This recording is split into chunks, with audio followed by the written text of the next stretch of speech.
Bonjour et bienvenue sur DigiSchool, je suis Yvan, votre professeur de mathématiques. Ensemble aujourd'hui, nous allons poursuivre l'étude des limites de fonctions en nous intéressant plus particulièrement aux fonctions polynômes et aux fonctions rationnelles.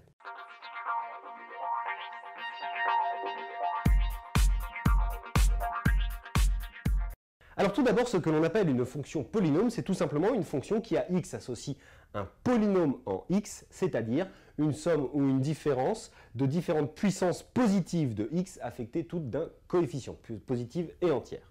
Donc, la limite d'une fonction polynôme en plus ou moins l'infini, et ça c'est une propriété qui va être extrêmement importante pour vous simplifier les calculs, c'est celle de son terme de plus haut degré, de son monôme, du monôme de plus haut degré. On appelle ça le monôme.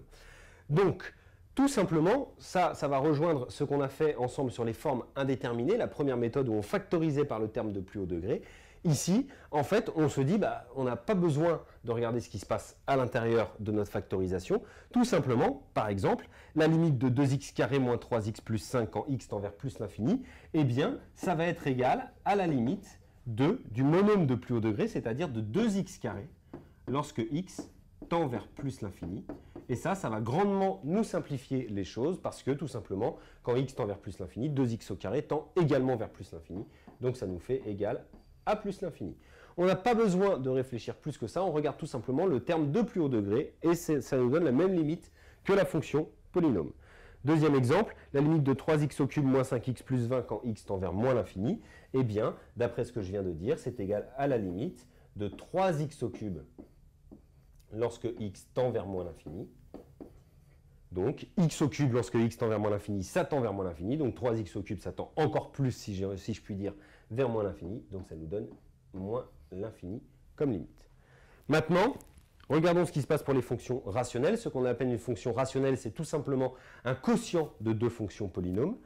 Là, la limite d'une fonction rationnelle en plus ou moins l'infini est celle du rapport de ces termes de plus haut degré. Donc, le rapport des monômes de plus haut degré. Attention, ces deux propriétés ne sont valables qu'en plus ou moins l'infini et pas lorsqu'on a des limites quand x tend vers un nombre fini. C'est très important.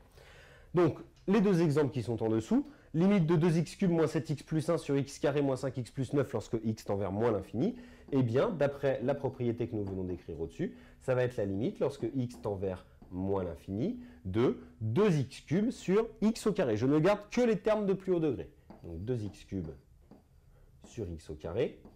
2x cube sur x au carré, si je réfléchis un petit peu, ça se simplifie. Ici, il ne va me rester que x et ici, x au carré va disparaître. Ça va me donner la limite de 2x lorsque x tend vers moins l'infini. Donc, ça va donner moins l'infini, puisque 2x lorsque x tend vers moins l'infini tend également vers moins l'infini. Deuxième exemple, la limite de moins 2x carré plus 3x moins 6 sur 4x carré moins 7x plus 2 quand x tend vers plus l'infini. Ça va me donner, d'après ce que nous venons de donner comme propriété, la limite, quand x tend vers plus l'infini, du rapport des termes de plus haut degré, donc moins 2x carré sur 4x carré. Je me rends compte que les x carrés vont pouvoir se simplifier complètement. Il me reste moins 2 sur 4, c'est-à-dire moins 1 demi, donc moins 0,5. Donc la limite de ceci, quand x tend vers plus l'infini, est égale à moins 0,5. Voilà donc deux propriétés, qui sont équivalentes d'ailleurs, sur les fonctions polynômes et rationnelles, qui nous permettent de simplifier grandement les calculs et donc de lever des indéterminations sans avoir à passer par des factorisations de termes de plus haut degré qui sont, on l'a vu dans les vidéos précédentes, un petit peu pénibles et longues. Ici, ça nous permet de conclure assez rapidement. Cette vidéo est maintenant terminée, je vous invite à poursuivre l'étude des limites de fonctions dans la vidéo suivante où nous nous intéresserons cette fois-ci aux limites de composés de deux fonctions. Et moi, je vous dis à bientôt sur DigiSchool.